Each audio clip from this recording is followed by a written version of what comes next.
दोस्तों, आप सबने मोर को तो देखा ही होगा। मोर पक्षियों का राजा कहा जाता है क्योंकि बरसात के मौसम में काली घटा छाने पर यह पक्षी जब अपने पंख फैलाकर नाचता है तो ऐसा लगता है मानो इसने हीरे से जड़ी शाही पोशाक पहन रखी हो। मोर एक बेहद सुंदर पक्षी है जो भारतीय उपमहाद्वीप, दक्षिण पूर्वी एशिया और अफ्रीका महाद्वीप के कांगो बेसिन में पाया जाता है। हम आपके लिए लेकर आए हैं मोर के बारे में कुछ रोचक जानकारियाँ। भारतीय उपमहाद्वीप और इसके साथ लगे दक्षिण पूर्वी एशिया में मोर की दो अलग अलग प्रजातियां पाई जाती हैं। भारतीय उपमहाद्वीप में पाए जाने वाले मोर को नीला या फिर भारतीय मोर कहा जाता है, जबकि दक्षिण पूर्वी एशिया में पाए जाने वाले मोर को हरा मोर कहते हैं।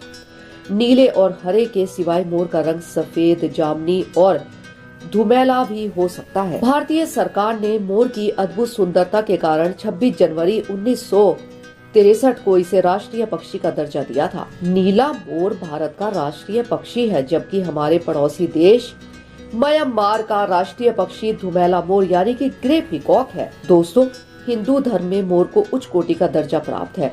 भगवान श्री कृष्ण के मुकुट में लगा मोर का पंख इस पक्षी को महत्व देता है और इसकी महत्ता को दर्शाता है। भारत के इतिहास में सबसे विशाल साम्राज्य मौर्य साम्राज्य का राष्ट्रीय चिन्ह भी मोर हुआ करता था। चंद्रगुप्त मौर्य के राज्य में जो सिक्के चलते थे उनमें एक तरफ मोर बना होता था। मुगल बादशाह शाहजहां जिस तख्त पर बैठता था उसकी रचना भी मोर जैसी ही थी। दो मोरों के बीच बादशाह की गद्दी थी तथा पीछे पंख फैलाए मोर। किसी मोर के लिंग का पता लगाना बेहद आसान है।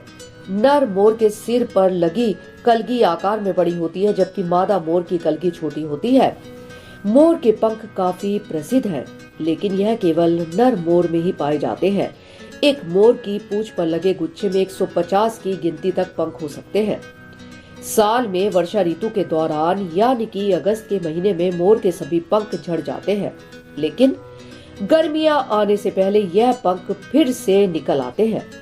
मोर का औसतन जीवन काल 10 से 25 वर्ष का होता है। नर मोर को अंग्रेजी में पीकॉक जबकि मादा मोर को पीहैन कहा जाता है। मोर एक सर्वाहारी पक्षी है जो घास, पत्ते, चने और गेहूं से लेकर कीड़े मकोड़े और सांप तक को खा जाता है। मोर किसानों का मित्र पक्षी है। यह खेतों में से कीड़े मकोड़े, चूहे, छिपकलियां, दीमक और सांपों को खाता है, लेकिन खेतों में खड़ी लाल मिर्च देखकर मोर उसे भी खा जाता है, जिससे किसानों को थोड़ा नुकसान भी होता है। मोर वैसे तो जंगलों में रहना पसंद करता है, लेकिन भोजन की खोज इसे इंसानी आबादी तक ले जाती है। रहने के लिए मोर दूसरे पक्षियों की तरह किसी प्रकार का विशेष घोंसला या फिर घर नहीं बनाते। दोस्तों, मादा मोर साल में 2 बार अंडे दे सकती है। एक बारे में अंडों की संख्या 4 से 8 तक हो सकती है। मोरनी ज्यादातर गड्ढे में ही अंडा देना पसंद करती है। अंडों से बच्चे निकलने में 25 से 30 दिन तक का समय ले सकते हैं। नन्हे मोरों को बड़ा होने में 3-4 साल लग जाते हैं, लेकिन बेहद कम बच्चे ही बड़े हो पाते हैं क्योंकि इससे पहले ही कुत्ते और अन्य जानवर इन्हें खा जाते हैं। चीते और तेंदुओं जैसे शिकारियों से खतरे का आभास होते ही मोर उड़कर पेड़ों में छिप जाते हैं। यह सबसे बड़े उड़ने वाले पक्षियों में से एक है। पूंछ समेत इनकी लंबाई 5 फीट तक पहुंच सकती है। दोस्तों, उम्मीद है कि आपको मोर के बारे में यह जानकारी पसंद आई होगी। इसके अलावा यदि आप और भी किसी पक्षी या फिर किसी जानवर के बारे में कोई भी जानकारी प्राप्त करना चाहते हैं तो हमारे चैनल पर हमें मैसेज करें और हमें बताएं। हम आपके लिए रोचक जानकारियां लेकर आएंगे। धन्यवाद।